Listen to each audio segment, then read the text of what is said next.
This may be a bit controversial, so hear me out, but I'm switching my stance of the next Need for Speed game being fully open world and instead leaning more towards a semi-open world or even a linear experience. For those who have been watching me for a while now, one thing I did not want them to change ever was having a vast open world with different areas like farmland, beaches, the city, pretty much like how it was for Unbound. I originally felt like this was perfect and that all the problems that were with the game were because of everything else. But after thinking about it and having a big open world may also be contributing to that problem of not creating a desirable game for the masses. Now with the linear experience, they need to be very careful on not making it too boring or too repetitive, and we are going to get into that.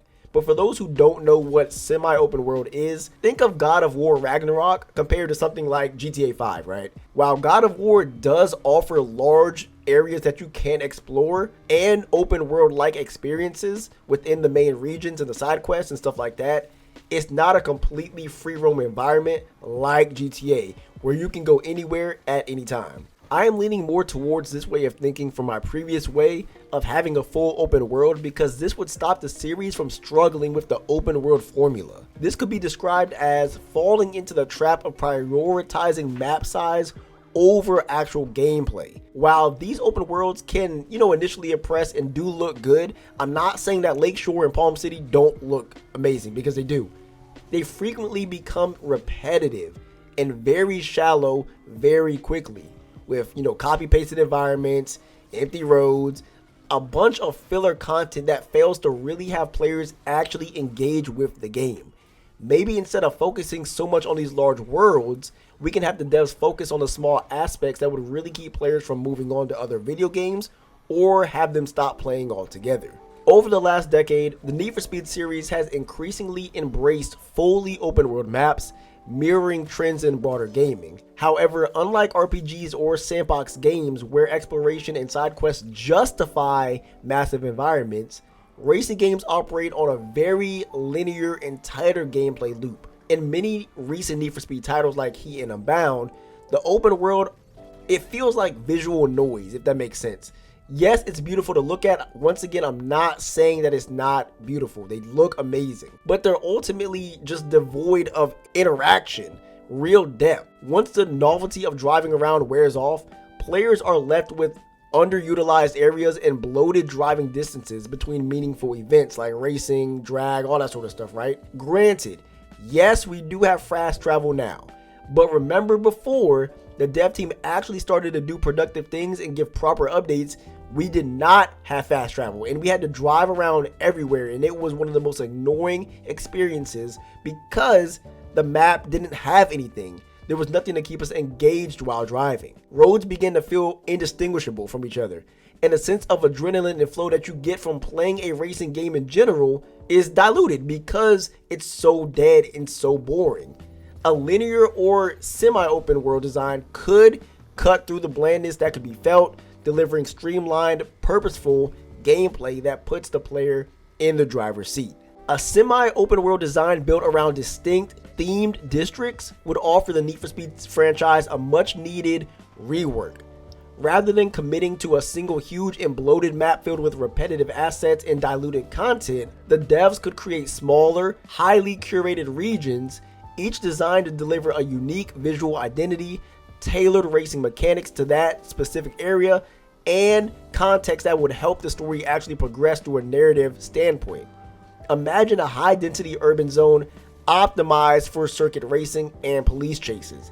If you want that sort of stuff, you can go to that themed area. And then imagine if it was contrasted with, a mountainous region made for technical drifting challenges, heavy drift-inspired showdowns. If you want drift, then you go to the mountains. An industrial harbor could focus on high-speed drag races and stunts. These areas wouldn't just vary in terrain or visuals, they'd offer gameplay tuned to each environment's strengths, giving players new reasons to actually adapt their driving styles and actually make car builds that would help for those different designed areas. Think like the Crew Motorfest, right?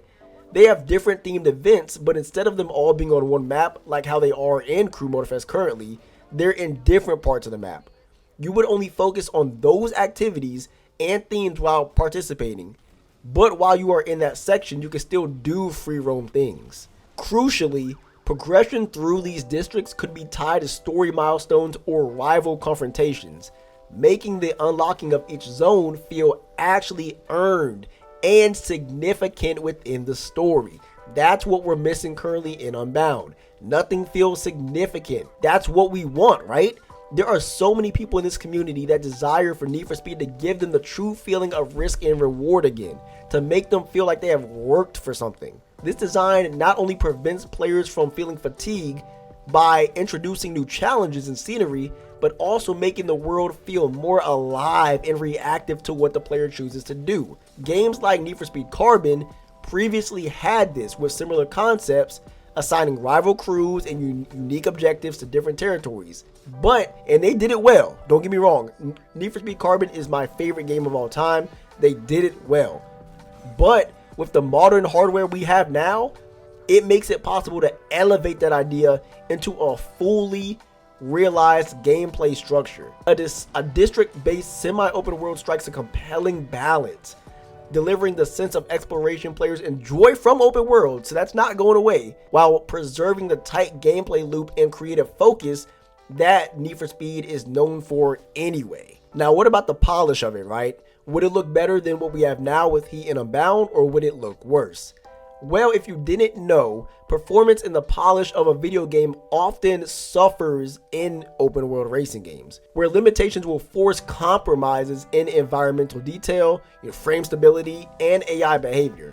I'm not saying that this is the reason why Unbound AI is so bad, but it could be one of the reasons. By narrowing down the scope to something smaller, more focused zones and districts, the dev team could actually direct resources into making each environment feel truly alive, with pedestrians that actually look alive and are doing things that people would actually do in real life. I mean, even in GTA, which came out in 2013, they have pedestrians that will stop and take pictures of your car and comment on it out loud. Look at Spider-Man PS4, where the city felt alive and you could see people doing things people would do in the city. What if each section had true dynamic weather and day and night cycles that responded to in-game progress? That would be a game changer for everyone, even those who prefer the older games. Imagine a downtown area that evolves as you rise in notoriety, or an industrial district that changes based on which crew actually controls it. Think about Infamous 1 and 2. That would change the environment as you become either more evil or more good.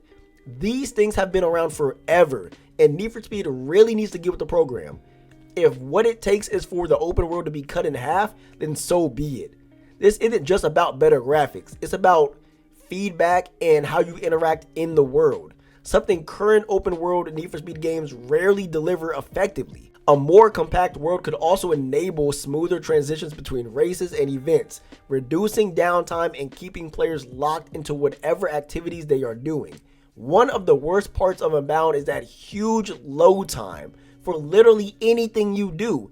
Enter the garage, you're waiting. Start a race, you're waiting. Fast traveling, you're waiting. It's a bunch of waiting, and the open world more than not has a place to play in that. The heart of Need for Speed has always been more about the cars. Iconic titles like Carbon, which is my favorite, and even Underground succeeded not because they have huge massive maps, because they don't, but because every moment felt earned and emotionally charged. A linear or even a semi-open structure would provide a framework for a tighter, more engaging story and narrative. One where each district housed its own rival crew, unique stories, cinematic set-piece races that feel climactic. With this structure, a story could develop progressively, leading players from one intense showdown to the next. High-stake races that actually feel personal. This progression is hard to execute in a huge open world because players can randomly jump between events, so nothing can ever be built up, right? A return to a guided, such as a linear, yet flexible structure would allow the devs to craft character arcs, actual plot twist, and something that you could actually remember once you're done playing it. But let me know how you guys feel and if you agree with what I'm saying.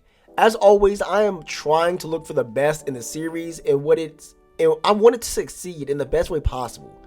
If the franchise is constantly doing the same thing over and over again that is clearly not working, then maybe it's time for a change. I would like to see the new dev team's take on a semi-open world game and see how much that changes things from what we are used to now. If you enjoyed today's video, make sure to go ahead and drop a like and subscribe, and I will see you all in the next one.